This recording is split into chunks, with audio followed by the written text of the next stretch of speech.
short for a stormtrooper?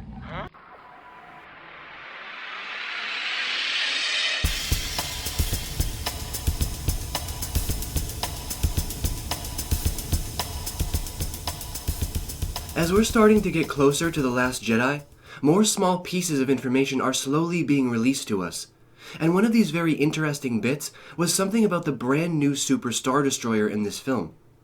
Now, the very reliable sources over at MakingStarWars.net apparently got their eyes on the make and possibly the model of this ship, describing it as kind of similar to the Executor from Empire Strikes Back, but without the giant city-like structure on top, saying that it was more of a gigantic black wedge, almost disguised in space.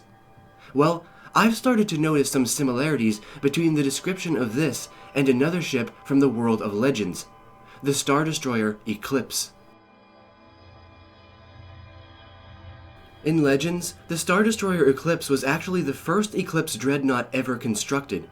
It was built by Kuat Drive Yards as a massive war machine with 6 enhanced sublight engines and encompassing a staggering 17,500 kilometer length, and was built as the flagship for Emperor Palpatine, who was reborn into one of his clone bodies.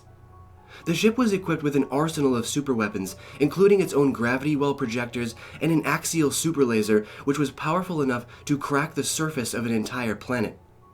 Although this was one of the coolest ships in Legends, the name, the Eclipse, has actually made a recent reappearance in the Aftermath novels, and indeed still retains the title as the Emperor's flagship. Also, interestingly enough, it remains in the unknown regions of space at the conclusion of Empire's End. But could this be the same ship from Legends? In the book Life Debt, we learn that many of the Super Star Destroyers that the Empire once prized are now destroyed, and even the Eclipse ended up going missing at one point. Then, in Empire's End, it does confirm that the Eclipse is safe in the unknown regions.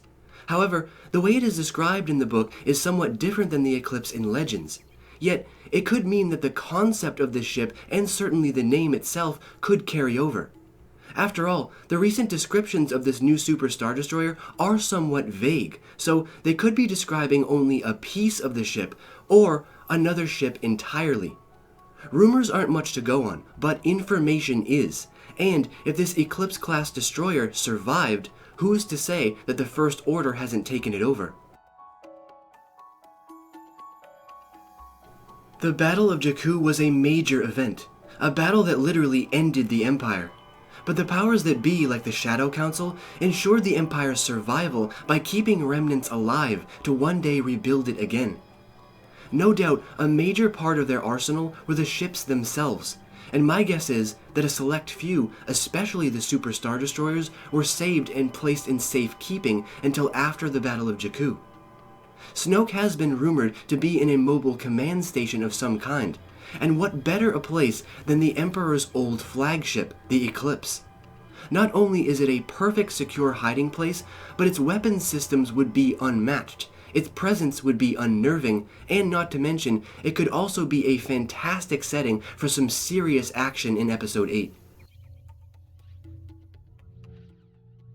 So now I want to hear from all of you. I'm curious to know, do you think that the Eclipse-class in the Aftermath novels is the same ship as in Legends?